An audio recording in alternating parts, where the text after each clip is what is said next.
नमस्कार। प्रस्तुत है आज का चिंतन। भारतीय संस्कृति में गायत्री, गौ, गीता और गंगा जी का महत्वपूर्ण स्थान है। चारों माता रूप में श्रद्धा की वस्तु हैं।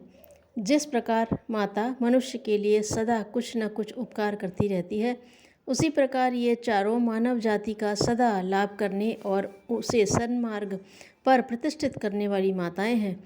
इनके द्वारा असंख्य गुणों तथा सामाजिक, भौतिक और आध्यात्मिक लाभों का विधान है।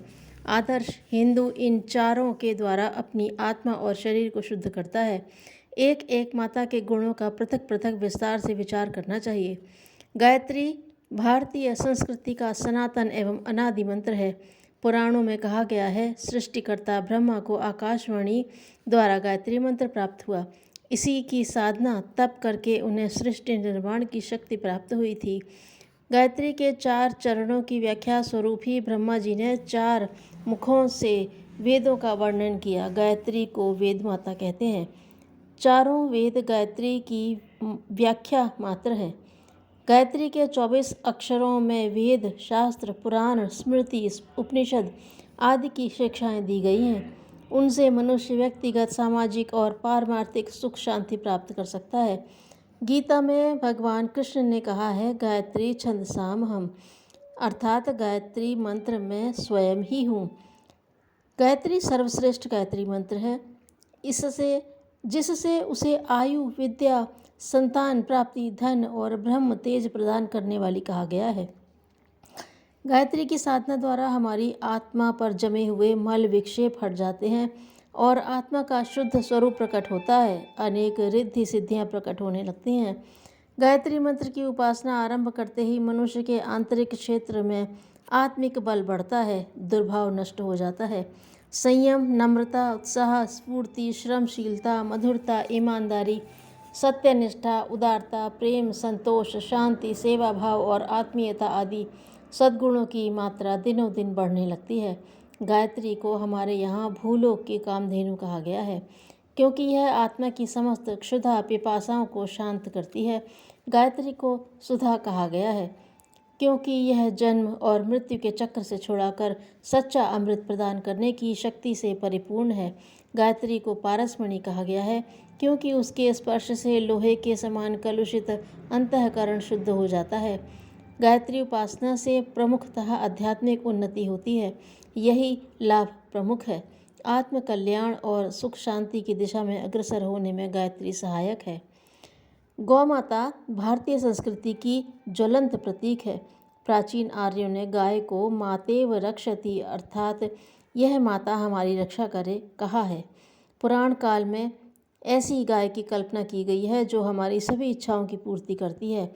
इसे कामधेनु कहते हैं। यह स्वर्ग में रहती है और कभी कभी जन समाज के कल्याण के लिए मानव लोक में अवतार लेती है। इसी भाव से साक्षात ईश्वर के ही गाय के रूप में जन्म लेने की कल्पना की गई है। योगेश्वर कृष्ण ने गाय की सेवा द्वारा यह प्रशस्त पथ दिखाया था, जिसे हम उस आदर्शपूर्ण जीवन में ग्रहण कर सकें। गुह्य सूत्रों के अनुसार जब विवाह आदि संस्कार होते हैं तो दक्षिणा रूप में गाय भी दी जाती है। अथर्ववेद में गौ सूक्त में गौ माता के महत्व का प्रतिपादन करते हुए अनेक उपयोगी सिद्धांत वाक्य कहे गए हैं, जो यहाँ उद्धृत किए जाते हैं। माता रुद्राणां दुहिता वसूनां स्वसादित्य नाम अमृतस्य नाभिः प्रनुवोचं चिकित्सेषु जनाय मां गामना गामदितिं वधिष्ठ।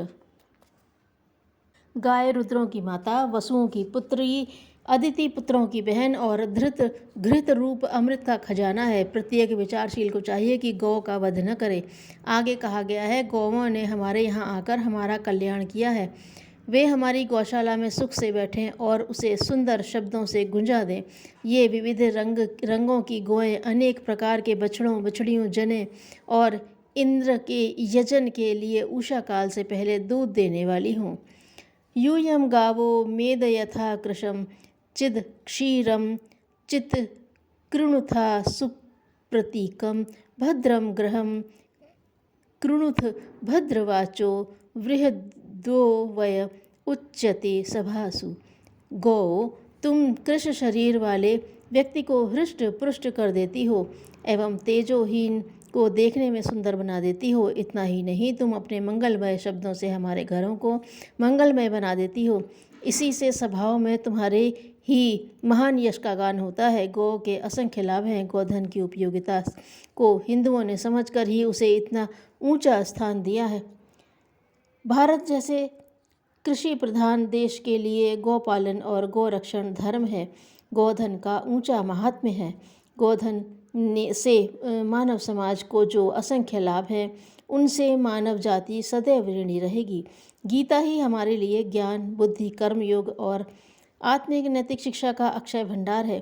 गीता का ज्ञान सदा हर क्षेत्र और जीवन के हर स्थान पर काम में आने वाला सद्ज्ञान है। भगवान श्री कृष्ण ने अपने श्रीमुख से उच्चारण कर इस उपदेश में वह समस्त ज्ञान भंडार भर दिया है जो जीवन की प्रत्येक गुत्थी को सुलझाने और गांठ को खोल देने की सामर्थ्य रखता है।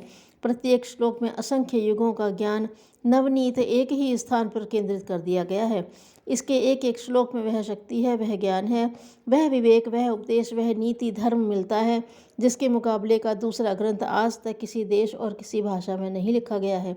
गंगा जी का जन्म ऐसे रासायनिक तत्वों से परिपूर्ण है जिसके सेवन और स्नान से मनुष्य को असंख्य लाभ प्राप्त होते हैं।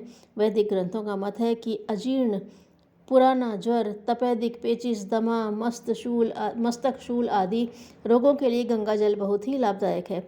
इसमें स्वास्थ्य को सबल बनाने और संक्रामक कीटाणुओं को नष्ट करने की शक्ति है।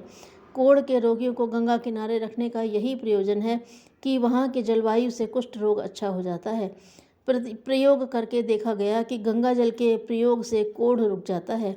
वहाँ की जलवायु भी उत्तम है। जड़ी बूटियों में होता हुआ बर्फ़ का शुद्ध जल गंधक, चांदी, सोना, अभ्रक आदि बहुत से रासायनिक तत्वों को लेकर बहता और मनुष्य मात्र के लिए गुणकारी है।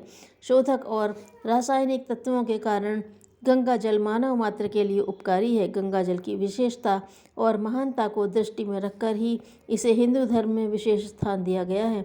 अभी तक गंगा जल के विषय में खोजबीन हो रही है। विश्व को एक दिन गंगा जल की महिमा ज्ञात हो जाएगी। जिस दिन इसके रासायनिक तत्वों की पूरी जानकारी हो जाएगी, संसार को गंगा की महिमा उसी प्रकार स्वीकार करनी पड़ेगी जिस प्रकार आस्तिक हिंदू लोग करते हैं। तात्पर्य यह है कि गायत्री, गीता, गौ और गंगा जी के असंख्य लाभों को दृष्टि में रखकर ही उन्हें भारतीय संस्कृति में इतना मान दिया गया है। यह सर्वथा उचित है, कोई अंधश्रद्धा या रूढ़ि मात्र नहीं है। धन्यवाद।